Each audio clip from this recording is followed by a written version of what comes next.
let this be a center for showing people commercialization of agriculture. Minisita Frank Tumwebaze ebyobulimi n'obulunzi okusaba amatendekero g'obulimi n'obulunzi okussa omutindo ku birimibwa abadde kampiringiza ku National Farmers Leadership Center gyaguliddewo pulojekiti empya ey'okugaziya ettendekero lino. Ettendekero lino lyatandikibwawo Pulezidenti Museveni okuwa abalimi abakugu obw'enjawulo okusula omutindo ku bye balima nga lyazimbibwa gavumenti ya South Korea, era ng'alikulira okwajja John Bosco agamba nti singa ligaziyizibwa kyakubawewola ku mirimu. N'enkoko zigenda tuwa ssente tusobole okumaintaininga essomero lino.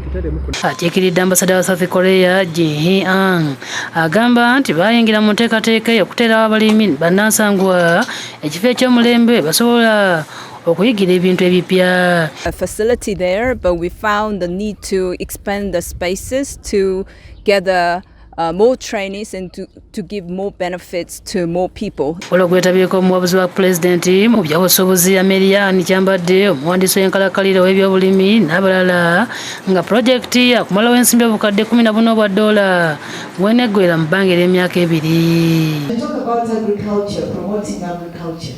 We should not forget value addition.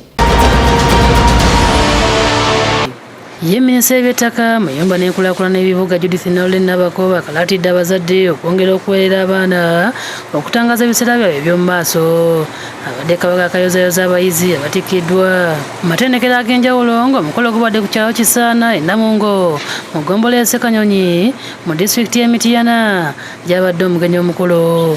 Asabye abatikkiddwa obutanyoma mirimu ate bawagira enteekateeka za gavumenti ez'okwekulaakulanya nga bakozesa ettaka. Omulimu bw'oba ofunye gw'otaasomerera gukole kasita guba nga gusobola okukuwa akasente nga bw'oluubirira guli, kubanga oluusi bwe tumala okusoma ne twagala tujje butereevu mu kye tusomye ne biba nga biganya, ate bwe tulwawo abapya bajja n'obukugu obw'enjawulo. Naye bw'oba obadde okolaakola mu bintu ebirala kikuyamba, kubanga oluusi ne gye tulaga okusaba emirimu batubuuza olina experience. Bazadde babatikkirwa okuli Swaibu Katende ne Haji Muhammad Joko n'abasibiridde abatikkiddwa entanda. Twewaayo tugenda kubaweerera paka gye munaakoma yonna. Parliament abasajja babafulumya lwabwe tabana equivalent ya senior 6. Senior 6 tekyalina weesaba mulimu. Nolwekyo mulina okwongerako. Mu kabuga k'ekikonge abatuuze gye bamwebaliza olw'okubayambako okufuna transformer okuva mu bawumeme. Yeyongedde Seeta Bajjo mu disitulikiti y'e Mukono nayo gye yeetabye Kabaga Kamatikira Akakeleya Namata omu ku batikkiddwa e Kyambogo ono muwala wa SSP Tumwebaze Doreen KMP. Omukolo gwetabiddwa abakuumaddembe ku mitendera egy'enjawulo ng'eno yabadde omugenyi ow'enjawulo. Utidde abazadde okulambika obulungi abaana. Okusomesa abaana kwabalina no. Tulabye omuntu n'ayambala kaddeemu n'ayambala ekkanzu emu naye ng'ekigendererwa kyakuweerera mwana asome. N'olwekyo our children don't take it for granted that you have had an opportunity to be in school. And I think we are not doing badly. We have a minister, we have senior commissioners, we have commissioners. We are doing well.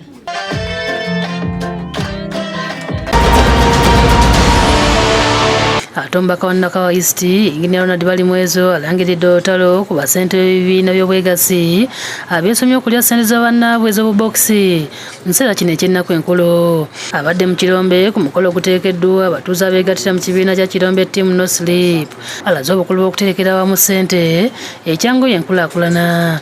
Kubanga buli ssente gy'okola singa oba ogirya ojja kubulwako ky'osevinga osobole okukulaakulana.